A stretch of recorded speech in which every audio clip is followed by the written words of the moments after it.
ത്രിയേക ദൈവത്തിൻ്റെ അതിപരിശുദ്ധ തിരുനാമം മഹത്വപ്പെടുമാറാകട്ടെ. പ്രിയപ്പെട്ട കുഞ്ഞുങ്ങളെ, നമ്മുടെ ആലീസ് നമ്മളോട് സംസാരിച്ച കാര്യങ്ങളൊക്കെ നിങ്ങൾ കേട്ടില്ലേ? അതിൽ ചില ചോദ്യങ്ങളൊക്കെ വളരെ പ്രസക്തമാണ്. പ്രത്യേകിച്ചും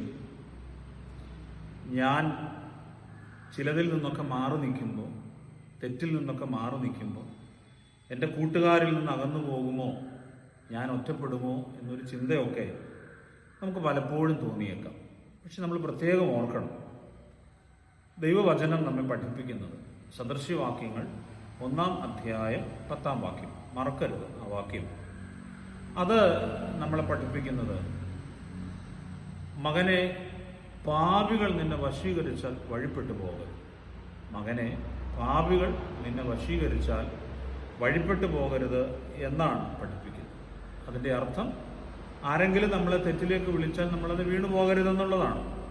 വീണ്ടും സദൃശ്യവാക്യങ്ങൾ തന്നെ 4-ാം അധ്യായം 14-15 വാക്യങ്ങൾ, സദൃശ്യവാക്യങ്ങൾ 4-14-15 അവിടെ പറയുകയാണ്, ദുഷ്ടന്മാരുടെ പാതയിൽ നീ ചെല്ലരുത്, ദുർജനത്തിൻ്റെ വഴിയിൽ നീ നടക്കരുത്, അതിനോട് നീ അകന്നു നിൽക്കാം, അതിൽ നടക്കരുത്, അത് വിട്ടുമാറി കടന്നു പോവുക.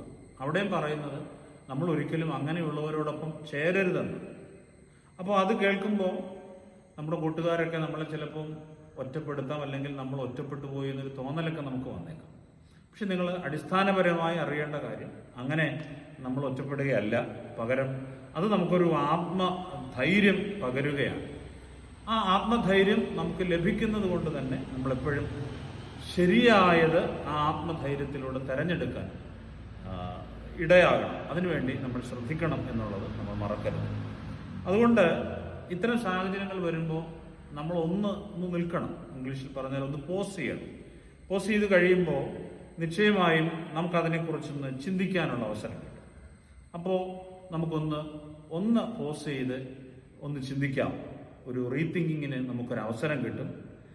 അങ്ങനെ നമുക്ക് ചിന്തിക്കാൻ പറ്റുമ്പോൾ ഏതാണ് റൈറ്റ്, ഏതാണ് റോങ് ഒന്ന് ചൂസ് ചെയ്യാനുള്ള അവസരം കൂടെ കിട്ടും. അതുകൊണ്ട് ഈ 3 വാക്യം നമ്മൾ മറക്കരുത്. പല തെറ്റുകളിലേക്കും നമ്മൾ പെട്ടുപോകാൻ സാധ്യതയുള്ളപ്പോൾ 1 പോസ്, 2 തിങ്ക്, 3 ചൂസ് എന്നുള്ളത് മറക്കരുത്.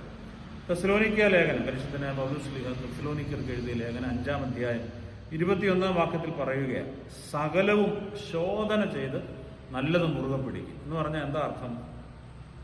എല്ലാം നമ്മൾ ശ്രദ്ധിക്കണം, എന്നിട്ട് പരിശോധിക്കണം ഏതാണ് നല്ലത്, ഏതാണ് തെറ്റ്, എന്നിട്ട് ശരിയായത് നമ്മൾ സ്വീകരിക്കണം എന്നാണ് പറയുന്നത്. അതുകൊണ്ട് സത്യത്തിൽ നമ്മൾ നിൽക്കണം, ശരിയായത് തിരഞ്ഞെടുക്കണം, ദൈവത്തോടൊപ്പം നടക്കണം.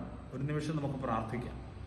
ദൈവമേ, ശരിയായത് തിരഞ്ഞെടുക്കുവാൻ ഞങ്ങൾക്ക് ധൈര്യം പകരണം. സത്യത്തിൽ തന്നെ ചലിക്കുവാനും ഞങ്ങളെ ഇടയാക്കണം. പിതാവിൻ്റെയും പുത്രൻ്റെയും പരിശുദ്ധാത്മാവിൻ്റെയും നാമത്തിൽ തന്നെ ആമേൻ.